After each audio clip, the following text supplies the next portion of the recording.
Good morning, students. Our today's topic is effects of oxidation in daily life. Actually, oxidation has a negative effect in our everyday life. It has a negative impact. First one is corrosion of metal and second one is rancidity of food. Come to the first point, corrosion of metal. What do you mean by corrosion? This is a process of decaying metals when it reacts with different components of air such as oxygen, carbon dioxide, moisture, etc. Actually क्या होते हैं, air में जो different components होते हैं जैसे कि oxygen, carbon dioxide, moisture, थोड़ा अमाउंट में हाइड्रोजन सल्फाइड भी होते हैं. ये सब जो कंपोनेंट है ये मेटल के साथ रिएक्शन करके वो डिफरेंट कंपाउंड्स में बदल जाता है और उससे क्या होता है, उससे मेटल्स के अंदर जो मेटल एटम होते हैं वो हटने लग जाते हैं क्योंकि वो न्यू कंपाउंड बना लेते हैं. इस प्रोसेस से उस मेटल का कोरोशन हो जाता है, मीन्स वो घिस जाता है. तो एक कॉमन इफेक्ट जो हम डेली लाइफ में देखते हैं वो है रस्टिंग ऑफ आयरन. ये आप सब देखे होंगे, जो आयरन को जब हम एयर के एक्सपोजर में हम रख देते हैं वो अपने आप घिस जाते हैं और उस टाइम वो आयरन ऑक्साइड बना लेते हैं.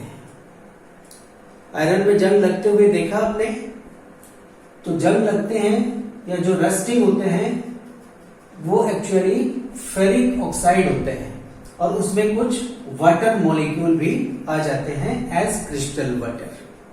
ओके, तो उसमें रस्टिंग का जो रिएक्शन होते हैं, this is the reaction of rusting and this is the formula of rust.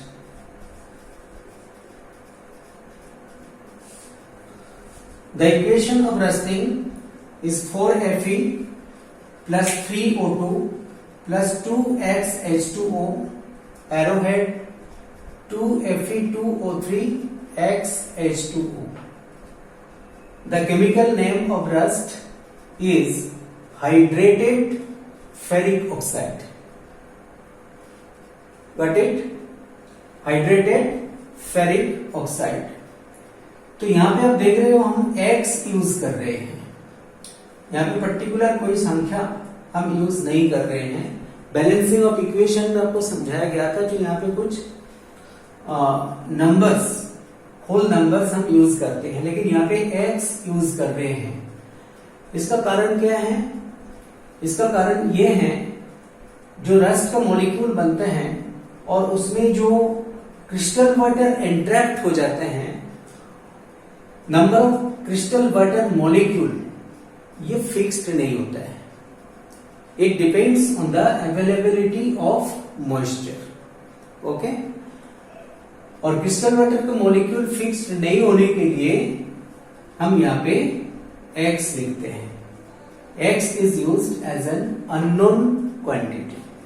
Okay, now the process for the prevention of rusting. हम इसको प्रिवेंट कैसे कर सकते हैं? General way by painting, oiling, greasing etcetera. Galvanising भी हम कर सकते हैं, गैल्वेनाइजेशन कहते हैं इनको. तो इनके बारे में हम नेक्स्ट चैप्टर में या जो metals and non metals chapter एक आएगा उसमें मैं समझाऊंगा. By painting we can prevent rusting. Actually क्या होते हैं, जो पेंट का परत जो हम लगाते हैं, जो लेयर लग जाते हैं उसमें, वो लेयर एयर का जो ऑक्सीजन और मॉइस्चर होते हैं वो आयरन के कांटेक्ट में इसको आने नहीं देते हैं और इसलिए रिएक्शन हो नहीं पाते हैं. मॉइस्चर और ऑक्सीजन अगर आयरन के कांटेक्ट में नहीं आ पाए तो जनरली रिएक्शन नहीं होगा. रिएक्शन अगर नहीं होगा तो आयरन मॉलिक्यूल भी नहीं हटेगा, दैट मीन्स कोरोसिन रुक जाएगा। Understand? Our next topic is rancidity of food. What do you mean by rancidity? Rancidity is the process due to which an unpleasant or foul smell comes from oily food for its aerial oxidation. Oily food item जैसे मान लो potato chips, इनको अगर air के exposure में अगर हम रख देते हैं तो कुछ दिनों के अंदर से एक फाउल स्मेल, अनप्लेजेंट स्मेल आने लग जाती है, उनका टेस्ट भी खराब हो जाता है।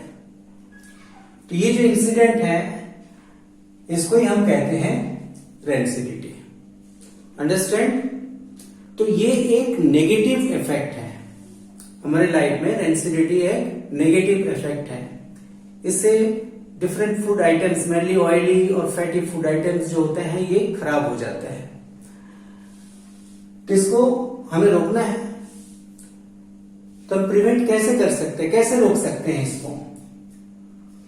डिफरेंट प्रोसेस है।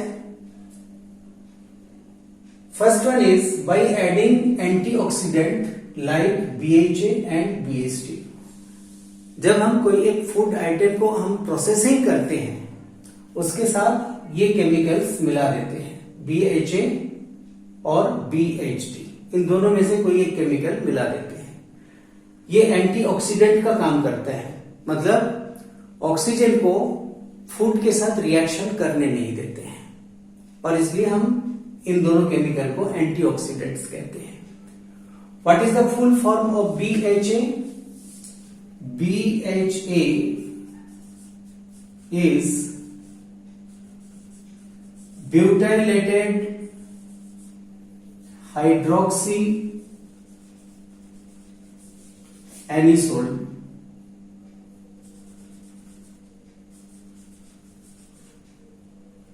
okay, and BHT is butylated hydroxy toluene.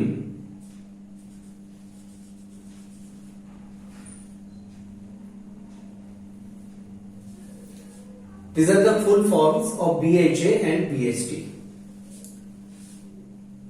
Next point is by packaging oily food in nitrogen gas. Nitrogen gas ये एक इनएक्टिव गैस होते हैं, और इसलिए ऑयली फूड को हम क्या करते हैं, नाइट्रोजन गैस मीडियम में रखते हैं। जो पोटैटो चिप्स आप मार्केट से खरीदते हो, आप देखे होंगे जो पैकेट के अंदर पोटैटो चिप्स होते हैं उसके अंदर नाइट्रोजन गैस भर के रख देते हैं। हम उसको एयर समझते हैं, वो एक्चुअली एयर नहीं है, वो नाइट्रोजन गैस होते हैं। नाइट्रोजन गैस क्यों भरते हैं? क्योंकि नाइट्रोजन गैस ये एक इनएक्टिव गैस होते हैं, ये फूड के साथ रिएक्शन नहीं करते हैं।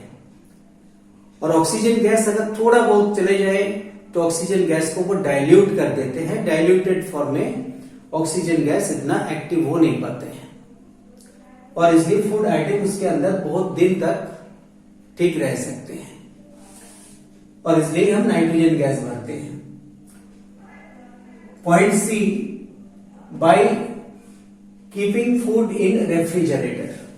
रेफ्रिजरेटर के अंदर क्या होता है, टेम्परेचर कम रहते हैं, और टेम्परेचर कम रहने के लिए, रिएक्शन होने के लिए जो एक्टिवेशन एनर्जी चाहिए, कम टेम्परेचर में वो एक्टिवेशन एनर्जी मिल नहीं पाती है, और इसलिए रिएक्शन हो नहीं पाते हैं, और फूड आइटम्स भी रेंसिड हो नहीं पाते हैं।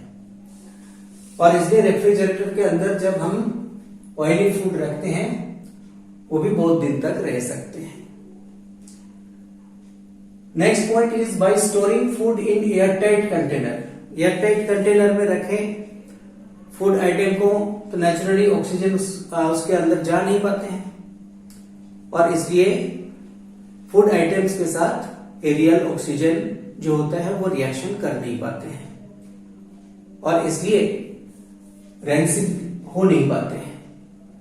Next point is by storing food away from light. Light के प्रेजेंस में भी कोई कोई रिएक्शन में एक्टिवेशन एनर्जी उसको मिल जाते हैं, कि light is a form of energy, वो भी एक्टिवेशन एनर्जी दे सकते हैं। और लाइट से अगर दूर रखें, कोई अंधेरे में अगर हम फूड को रखें तो उसमें एक्टिवेशन एनर्जी मिल नहीं पाती है, और एक्टिवेशन एनर्जी मिल नहीं पाए तो रेंसिडिटी का जो रिएक्शन है, एरियल ऑक्सीडेशन जो रिएक्शन है, वो रिएक्शन हो नहीं पाते हैं, और जिस वजह से फूड आइटम रेंसिड नहीं हो पाते हैं। ओके, तो ये डिफरेंट प्रोसेस है जिस प्रोसेस से हम ऑयली फूड आइटम्स को रेंसिडिटी या रेंसिड होने से हम बचा सकते हैं। Okay, understand? Thank you and have a nice day.